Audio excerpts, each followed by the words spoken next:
Avec l'évolution des normes d'enclos, les aquariums de 20 gallons semblent de moins en moins utiles. Mais il y a encore 5 reptiles que vous pouvez garder dans un aquarium de 20 gallons pendant toute leur vie.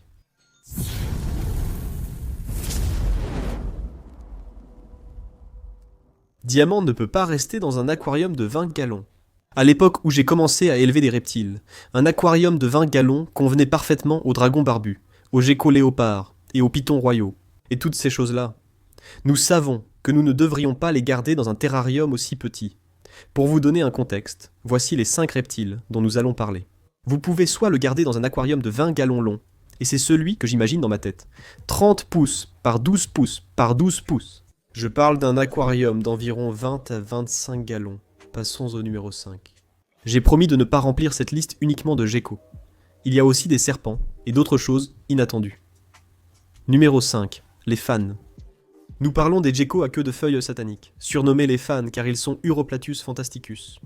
Ce sont des dragons super menaçants, absolument terrifiants, qui sont grands comme ça. On parle de 5 à 8 cm, ce sont de très petits geckos. Vous pourriez probablement les garder dans un terrarium de 10 gallons. Mais je préfère quelque chose qui était non seulement plus haut que large, mais aussi un peu plus grand. Parce que même si ces animaux, la plupart du temps, vont simplement rester là et se fondre dans le décor, ils ont quand même besoin d'un peu d'espace pour se déplacer pendant la nuit, car c'est à ce moment-là qu'ils vont bouger puisqu'ils sont nocturnes ou crépusculaires. Attention, ce reptile n'est généralement pas idéal comme animal de compagnie, car il est fragile. Choisissez toujours un spécimen d'élevage en captivité. D'ailleurs, cela va sans dire si vous suivez la chaîne, mais il est encore possible d'en trouver capturés dans la nature, à Madagascar. Je vous conseille de choisir un produit local plutôt que n'importe lequel. Les geckos à queue de feuille, avec leur queue en forme de feuille, sont de grands maîtres du camouflage. Pour revenir à mon point, ils restent fragiles, même élevés en captivité. De plus, il faut vraiment chercher pour les voir. D'accord, j'ai vu ces gars-là à Madagascar, grâce à un guide qui les a trouvés. Je ne pourrais jamais. Même si vous me mettiez un mois dans une pièce de cette taille avec des arbres, et je ne trouverais toujours pas un gecko, même si je savais qu'il y en avait un là-dedans. Ils sont tellement doués pour se camoufler, cette queue va avoir ses petites encoches découpées. C'est pratiquement la même couleur et le même motif que l'arbre sur lequel il va se trouver.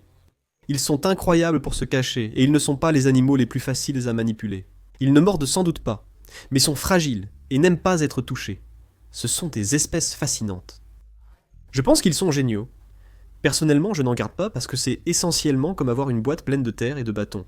Vous ne les verrez jamais vraiment, et vous ne pouvez pas vraiment passer du temps avec eux. Mais si vous voulez le sortir pour le photographier, ou simplement le sortir pour l'observer. Y a-t-il quelque chose de plus cool que ça? On dirait vraiment un dragon. Numéro 4. Les serpents domestiques africains. Voici une mise en garde. Je veux rester fidèle au titre. Ces animaux peuvent vivre toute leur vie dans cet enclos. Sinon, cette vidéo serait bien plus simple à écrire. Oui, les dragons barbus, basilix et python birman, pour leurs 14 premiers jours. Non, non, non. Vous pouvez garder un mâle serpent domestique africain dans un enclos de 20 gallons pendant toute sa vie. Pour les femelles, il vous faudra probablement un plus grand. Les mâles atteindront environ 60 cm, peut-être 75, mais en général autour de 60.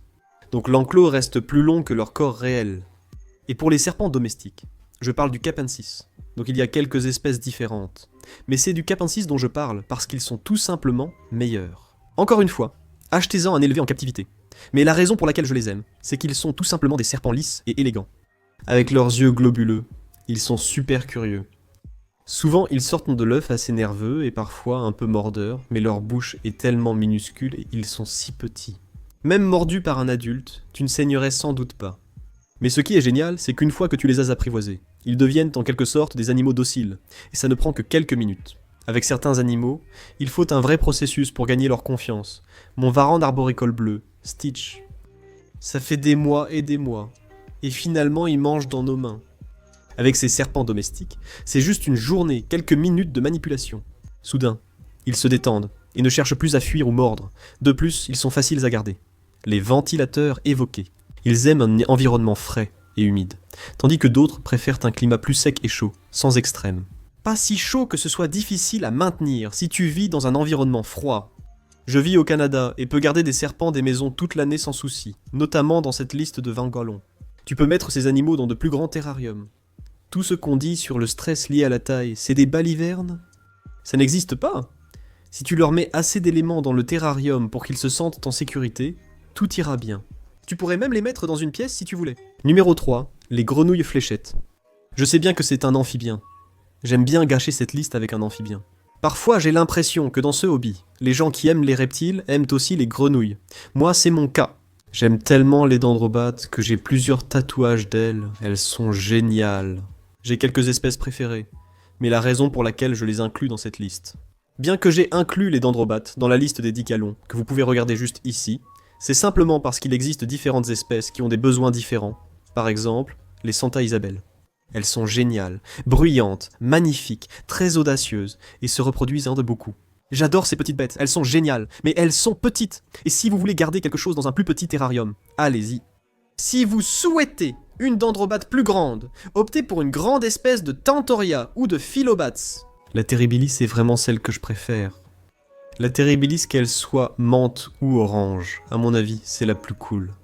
Elles coûtent peu, sont faciles à trouver, et tiennent dans un terrarium de 20 gallons. La raison pour laquelle j'adore les dendrobates, c'est qu'elles ressemblent un peu à des skittles dansants, comme des skittles qui bougent partout. Elles sont vives, elles sont éclatantes. Leur chant est beau mais discret. Si tu évites les grenouilles arboricoles pour le bruit, elles risquent de te réveiller. Les dendrobates appellent principalement en journée, et produisent généralement un son proche du trille. Donc par exemple, la Terribilis, ce n'est pas assez fort pour t'ennuyer. Ou si tu as un Pomilio ou une Sainte Isabelle, c'est assez bruyant. C'est cool qu'elles soient les vertébrés les plus venimeux du monde, non? Mais en captivité, on leur donne à manger de petits insectes comme des drosophiles aptères, des cloportes et leurs petits. Si tu veux une Terribilis, elles deviennent très grandes, et tu peux leur donner de petits grillons. Dans la nature, elles consomment des fourmis et divers arthropodes contenant un alcaloïde. Chez ces grenouilles, le foie transforme la substance en poison. En captivité, elles ne sont donc pas venimeuses. Tu pourrais, je veux dire, ne mets pas de grenouilles dans tes orifices. Je ne recommande vraiment pas ça, genre, n'avale pas de grenouilles. Cependant, si tu le faisais, tu serais sans doute empoisonné, car manger des grenouilles n'est pas bon pour toi. Mais en fait, tu ne seras pas empoisonné. Le poison de la grenouille, fléchette. Numéro 2. Brachysia, caméléon pygmée ou caméléon feuille. Il y a plein d'espèces différentes. Brachysia superciliaris est probablement la plus courante. Celle-ci est élevée en captivité, encore une fois, prenez-en une élevée en captivité. On trouve de nombreux spécimens sauvages, mais je les déconseille car ils ont des parasites et meurent facilement. Cependant, l'espèce reste assez robuste. Sachant qu'ils font entre 2 et 8 cm, ils sont vraiment incroyablement petits. J'en ai trouvé à Madagascar, celui-ci je l'ai vraiment vu. Mais ce qui est génial, c'est que quand on pense au caméléon, on pense à cette langue qui jaillit de façon spectaculaire, et à cette queue qui est préhensile. Et vous voyez, qui fait ce mouvement en spirale. Ces gars ne sont pas comme ça. Vous ne sauriez pas que ce sont des caméléons sans que je vous le dise. Leur langue est présente, mais bien plus courte et moins spectaculaire. Leurs mains gardent la forme de pince. Les petits pieds, je pense, c'est le terme scientifique de correct. Mais leur queue courte et trapue ne ressemble pas à celle d'un caméléon. Leurs yeux bougent séparément, mais ne sont pas vivement colorés.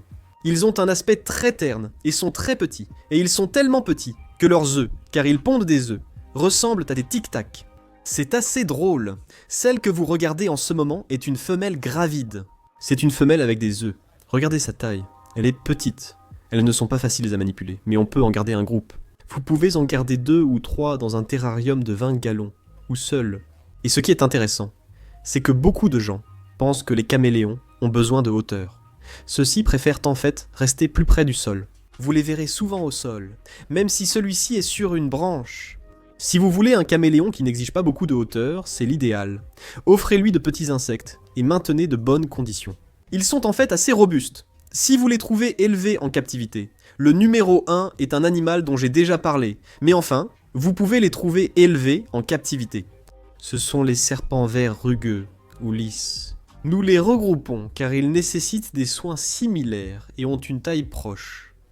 La principale différence de ces serpents verts arboricoles, présents surtout dans l'est de l'Amérique du Nord, la plupart du temps. Je veux dire, je les ai trouvés à l'état sauvage en Louisiane, et je sais qu'on peut en trouver ici au Canada, donc ils sont.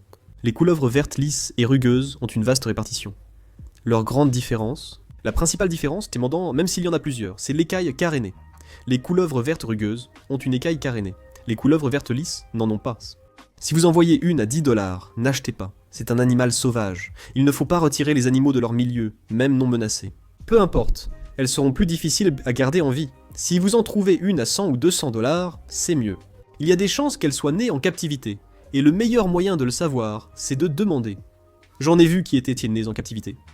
La raison pour laquelle j'ai cessé d'en parler si longtemps. Il y a 5 ans, j'en parlais souvent car je ne trouvais pas d'exemplaires nés en captivité. Et maintenant, il s'avère qu'il est en fait assez facile de les reproduire, et beaucoup de gens le font. C'est un serpent qui est très unique, parce qu'il aime manger des insectes.